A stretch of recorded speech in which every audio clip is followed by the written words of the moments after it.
પારડી પંથકમાં આગામી દિવસો દરમિયાન મુસ્લિમ સમાજ દ્વારા પવિત્ર મહોરમ પર્વની ઉજવણી થનાર છે.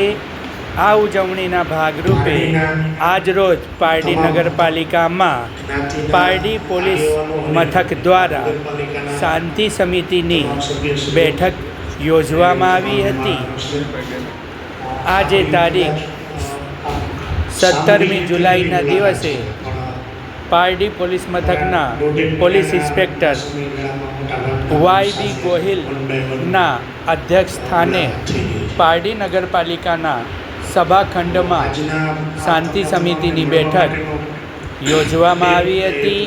આ બેઠકમાં નગરપાલિકાના પ્રમુખ ચેતનભાઈ નાયકા, કારોબારી અધ્યક્ષ ચેતનભાઈ ભંડારી, ટાઉન પ્લાનિંગ સમિતિના ચેરમેન શિરીષભાઈ પટેલ, બાંધકામ સમિતિના ચેરમેન પ્રણવભાઈ દેસાઈ, પારડી નગરપાલિકાના વોર્ડ નંબર 6ના સદસ્ય જિગ્નેશભાઈ આહિર, ભાજપના પારડી નગરપાલિકાના સદસ્ય જિગ્નેશભાઈ માંગેલા, જિગ્નેશભાઈ પટેલ, કિરણભાઈ પટેલ, ભૂમિબેન શ્યાંશભાઈ પારેખ, ઈલાબેન પરમાર, કોંગ્રેસના સદસ્ય બિપિનભાઈ પટેલ, પરવેશભાઈ તાઈ, નાસિરભાઈ શેખ વગેરેની ઉપસ્થિતિમાં અને મુસ્લિમ સમાજના અગ્રણી અનવરભાઈ મનિયાર, ફૈઝલભાઈ મલેક સાથે વિશાળ સંખ્યામાં મુસ્લિમ સમાજના ભાઈઓની ઉપસ્થિતિમાં, યુવાનોની ઉપસ્થિતિમાં શાંતિ સમિતિની બેઠક યોજવામાં આવી હતી. આ બેઠકમાં મુસ્લિમ સમાજ દ્વારા મહોરમ પર્વ તાજિયાની ઉજવણી કરવામાં આવનારું હોય, જે ઉજવણી સંદર્ભે ચર્ચા વિચારણા કરવામાં આવી હતી. પારડી પંથકમાં હિન્દુ મુસ્લિમ એકતા વચ્ચે તમામ તહેવારો દર વર્ષે ઉજવાતા હોય છે, પરંતુ અકસ્માતે કોઈ ઘટના ન સર્જાય અને કાયદો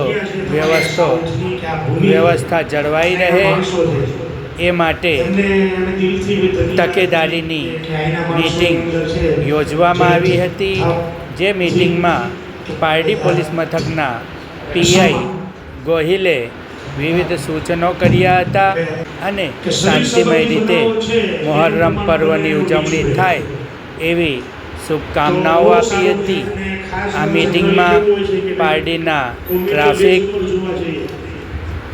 અંગેના અને રખડતા ઢોર અંગેના પ્રશ્નોની ચર્ચા થઈ હતી, જે બાબતે પારડી નગરપાલિકા તમામ પ્રશ્નોનો નિકાલ કરશે.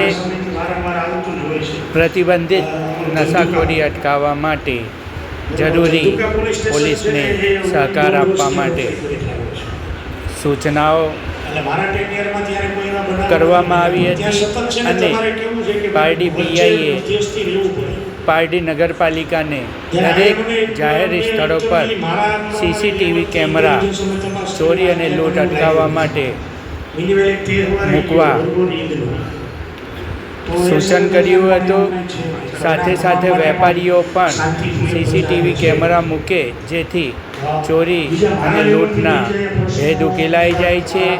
બનારસી ભેલવાલા કે જેણે CCTV કેમેરા પોતાની દુકાનમાં મૂક્યા હતા અને એની દુકાનમાં ચોરી થઈ હતી, CCTV કેમેરાના આધારે પારડી પોલીસે ચોર પકડી પાડ્યા હતા, જેથી CCTV કેમેરા દરેક દુકાનદારે મૂકવા માટે પારડી PI ગોહિલે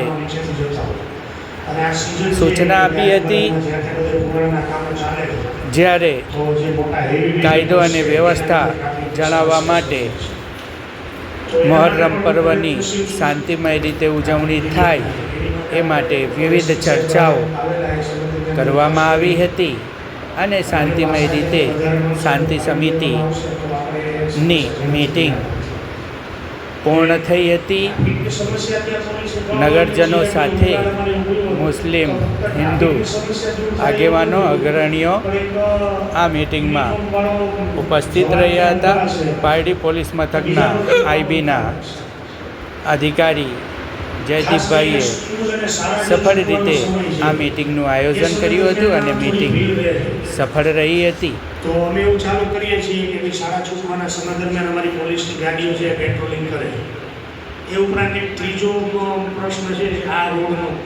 ત્યાં હું જાતેથી નીકળું છું અને ત્યાં મેં જોયું એક સાંજના સમયે કેમ બધા નાગરિકો છે બગીચામાં આવતા હોય છે, વોકિંગ કરવાના માણસો આવતા. તો આ જગ્યા ઉપરથી થોડાક હેવી વાહનો છે એનું પસાર થવાનું પ્રમાણ રહે છે. તો એના માટે મારી આપ સૌને વિનંતી છે કે મોટા ભાગે કેવું છે કે બધી કન્સર્ટ ભલામણો આવે છે અમારે સાહેબ વાહનો છે તો એ સરકારી કામના છે કે તો ગ્રામ પંચાયતમાંથી ચાલે છે કે કોઈ સરકારી કામનો ઉપયોગ થાય છે. તો એટલી જ તમારા તરફથી એવી વ્યવસ્થા થાય કે સવાર અને સાંજ જ્યારે મોર્નિંગનો વોકિંગનો અને સવારે સાંજનો સમય હોય છે તો એ સમય દરમિયાન થોડું ઓછું થાય. તો આપના લેવલથી પણ જ્યાં કન્સર્ટ બધા કોર્પોરેટર્સની જો આજુબાજુના ગામડામાં સરપંચનું કેવડાવે છે અને આપના તરફથી એવું થાય કે ભાઈ જે ડમ્પરના માલિકો છે એમને કે અધરવાઇઝ અમારે શું થાય છે કે ભાઈ અમે અને એમાં એવું એવી પ્રશ્ન નથી પરંતુ કોઈને ઈજા થાય એવું આપણે બધા એવું ઈચ્છતા નથી. એટલે તમારા તરફથી એ લોકો સહયોગ થાય. એ ઉપરાંત એક બીજું છે કે ભાઈ ડ્રગ્સ જે ઓવરઓલ ગુજરાતમાં અમારી ગુજરાત પોલીસની કે ગુજરાત સરકારની જે કાંઈ તો આની અંદર છે ભાઈ મારે તમને બધાને ખુલ્લી ઓફર છે કે જ્યાં પણ તમને એવું લાગે કે ગાંજો ચરસ આ છે તો મને પર્સનલી છે તમારા લોકોએ કોઈ આડે આવવાનું જરૂર નથી. મને પર્સનલી ઇન્ફોર્મેશન કે સચોટ હોય એવું નહીં કે કોઈને પરેશાન કરવાના ઈરાદાથી પણ આવું પણ થતું હોય છે. એટલે આ એગ્રીમેન્ટમાં બેક સાઈડ આ પણ છે કોઈ સચોટ અને કોઈ બીજું આ વસ્તુ કેવી એ ઓપન વાત કરું ત્યારે બધા આગેવાન આગેવાન. સાઉથ ગુજરાત છે, નજીકમાં મહારાષ્ટ્રનું બોર્ડર છે, દમણ છે, સેલવાસ છે અને પ્રોહિબિશનનું પુષ્કળ અહીંયા પ્રમાણ છે. તમે પોલીસ સ્ટેશનમાં આવો મારી પાસે ડેઈલી એટલા બધા કેસ હોય છે. અમારું લોકઅપ છે એક સાંજે છે ને એમાં મારી પાસે જગ્યા નથી, વાહનો રાખવાની જગ્યા નથી અને વર્ષોથી આ પ્રોહિબિશન છે. અને એમાં તમારા નાગરિકોની કોઈ એટલી નથી કે હા મેં આપણો દેશ એ અમે અમારા પોલીસ સ્ટેશને લાવી અને બધાને બોલાવ્યા છે બરોબર એમને જે કાંઈ અમારી ભાષામાં સમજાવવાની સમજાય છે એ બાબતે છે ને અમારી ઝીરો ટોલરન્સ નીતિ રહેશે. તો એમાં થોડોક આ બધાનો સહયોગ મળે અને તમને એવું લાગે કે સાહેબ આ કોઈ છે માણસો બેસે તો ગામના નાગરિક તરીકે કે આગેવાન તરીકે તમારે એમાં ક્યાંય આખી આવી અને માણસો સાથે બંધુક ના થાય પણ એના માટે અમે બેઠા છીએ. એટલી સમાજ તરફ માહિતી તો મળે. જો પોલીસ છે લિમિટેડ છે હું આપણે કહું છું મારી પાસે અત્યારે 70 પોલીસ કર્મચારીઓ હાજર છે. 70 પોલીસ કર્મચારીઓમાં 12 ટાઉન આ નેશનલ હાઈવે અને એ ઉપરાંત 47 જેટલા ગામડાઓ થયા. તમે બધા એટલું તો વિચારી શકો કે 70 પોલીસ કર્મચારીઓમાંથી ઓન એન એવરેજ 8 થી 10 કર્મચારીઓ રજાઓ પડે. 60 માણસોનો સ્ટાફ હોય છે, 60 માંથી મારું 15 જેટલું જે યુનિટ છે એ ઓફિસ જતું હોય છે. અમારું રેકોર્ડ મેન્ટેન કરવાનું ત્યાં તમે આવો તો તમે માણસો હાજર થાય. કોઈ પણ નાના બનાવ બને કોઈ વ્યક્તિઓ બાઇક લઈ નીકળે અથવા તો કોઈ એવા ખરાબ જે અસામાજિક તત્વો હોય તો એને ટેકલ કરવાની આપણા બધાની જવાબદારી છે. ખાસ કરીને સોશિયલ મીડિયા ઉપર કોઈ ખોટી પોસ્ટ ના આવે આ બંનેને સમજાય ધ્યાન રાખવાનું છે. ધાર્મિક લાગણી દુભાઈ એવા કોઈ ઉચ્ચારણો છે બંને જુલુસ દરમિયાન પાણીનો કોઈ એવો ભૂતકાળ છે પરંતુ તેમ છતાં એ જ અમારા સ્ટેન્ડ પર થઈને કહીએ તો ત્યાં અમે તમામ પ્રકારના જે અમારું દ્રષ્ટિ છે એનાથી અમે વિચારી દેતા હોય છે. કારણ કે અકસ્માત છે એ ક્યારેય ઊંચી નથી એટલે બધા તકેદારી પૂરતી રાખજો અને કાંઈ પણ એવો નાનામાં નાના ઇસ્યુઝ તમારા ધ્યાન આવે તો સમૂહની અંદર ભેગા થતા પહેલાં એક વખત એટલીસ્ટ મને જાણ તો એની રીતિ શું થઈ છે એમ કરી શકાય. અને બાકી આપણે બધાના યુવાનો છે એમ ખોટા કોમેન્ટ્સ કે પણ ખોટી આપણે ના કરે શાંતિથી તહેવારો ઉજવાય એ છે. અને બાકી જે આવા માણસો છે ઓપન તમને કહ્યું કે જે સમાજ વિરોધી કોઈ પણ એવા પ્રકારનું કૃત્ય કરશે કોઈની ધાર્મિક લાગણીઓ દુભાય એવા કૃત્ય કરવાવાળા, કોઈ મહિલા સંબંધિત કે બાળકો સંબંધિત ગુનો કરવાવાળા, કે છેડતી કરવાવાળા છે, કે કોઈ પજવણી કરવાવાળા છે, અથવા તો કોઈ માઇનોર છોકરીઓ છે એમને પરેશાન કરવાવાળા છે, અથવા તો કોઈ એવા તત્વો છે કે જે સમાજની શાંતિ દોહડાય, તો આવાને કોઈ પણ સંજોગોમાં છોડવામાં નહીં આવે. અને આ બધા તરફથી પણ એ બાબતે કોઈ ભલામણની અપેક્ષાઓ નથી રાખતી કે ભાઈ એવું આવે ત્યારે બધા એક થઈ કે નહીં સાહેબ આપણે સજા થવી જોઈએ. એક માણસ એવી રીતે સફળ પડશે તો બીજો માણસ આપવાની તૈયારી. એટલે આવા જે પેપર તત્વો હોય તો એને તમારે રોડ ઉપર તમારે પકડી અને પોલીસને હવાલે કરવાની તમારી જવાબદારી. સૌથી વધારે સલામતી છે એ મહિલા અને બાળકોની છે કે જે રોડ ઉપરથી સ્કૂલે આવતા જતા હોય છે, કે સ્ત્રીઓ છે એ રોડ ઉપર પોતાના કામેથી કોઈ સબ્જી માર્કેટમાં આવતી તો એક પણ જગ્યાએ આવું બધા ના હોય એ આપણા બધાની તકેદારી છે કે આ જગ્યાએ મોટા માણસો બેઠા રહે તો એને આથી દૂર અમને જાણ અમે એમને પાઠ ભણાવશું. એમને એવું સ્ટ્રીટ પાઠ ભણાવવામાં આવશે કે ભાઈ એને બીજી વખત છે ને કાયમ કરવાની કોઈ હિંમત નથી. બરાબર, એટલી મારી અપેક્ષાઓ છે કે આ બધા જુઓ કોઈ સુધાર નથી પોતાને સાંભળવા જોઈએ. ના એટલે આપણે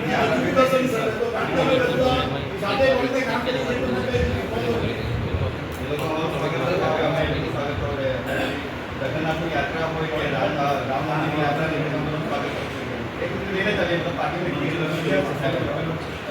રીતે લઈને ચાલી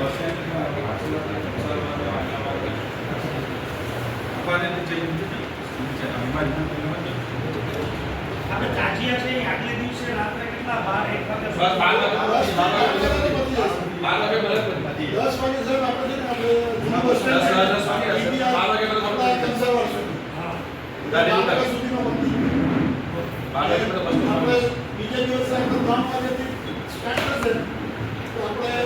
સરકારી દવાખાના સુધી તો 8-8:30 સુધી તો પછી ત્યાં આપણે 10:30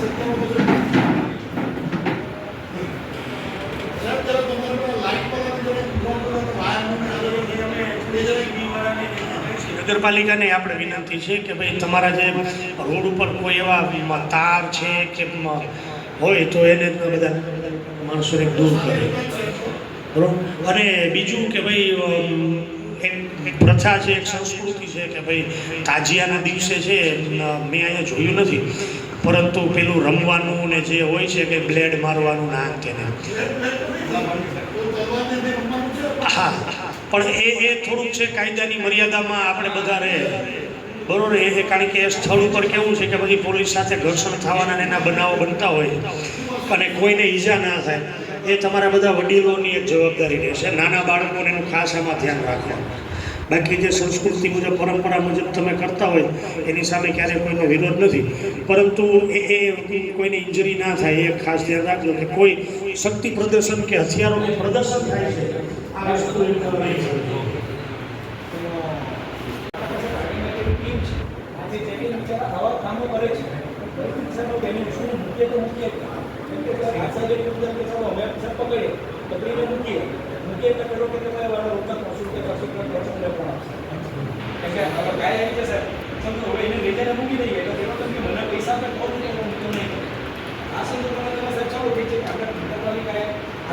સારી વાત કરી કે ચાલો તમે પણ પ્રોટેક્શન આપો છો પણ અમે વસ્તુ લઈ જાય ત્યાં મૂકી દઈએ એવા અમને શું કે પહેલાં 1 મહિનાના પૈસા જમા કરાવો તો આ સાહેબ વસ્તુ એ તો નગરપાલિકાની જવાબદારી છે ને. અમારે કોઈ ફંડ નથી આવતું અમારા સાથે કોઈ પાસે એમાં પોલીસ વિભાગની શું જવાબદારી બને છે? સાહેબ એવું છે આ સાહેબ થોડોક સિસ્ટમ નહીં કરતા, ફક્ત ટ્રાફિકનું અનુપાલન કરાવીએ ને એની પાસે અને જે રોડની જે સાઈડની લાઈનો છે એની અંદર એ લોકોને ધંધો કરવા માટે સૂચિત કરીએ તો 100% મારો ટ્રાફિકનો 50% પ્રોબ્લેમ સોલ્વ થાય એવું છે. બરાબર છે. 4 સ્ટારની પરિમાણ આપણો નેક્સ્ટ હાઈવે નંબર 848 મુખ્ય માર્ગ છે. હવે એક રોડ ટ્રાફિકની કાયમ સમસ્યા, કાયમ ઝઘડા, વેપારીઓ સાથે ઝઘડા, રાહદારીઓ સાથે ઝઘડા, નાના મોટા એક્સિડન્ટ દરરોજ થાય છે. એટલે આ પોલીસની કામગીરીમાં જ્યારે ટ્રાફિકનું પાલન આવે છે એક ફરજમાં તમને જરા કહેવા માંગુ છું. આટલું તમે મને વાર્ડ નંબર 3 અને વાર્ડ નંબર 4 એ મુખ્ય લાગેલો છે અમારો મોટાનો વિસ્તાર છે. આ પ્રોબ્લેમ જો સોલ્વ થાય તો નગરમાં સારામાં સારું એક જટિલ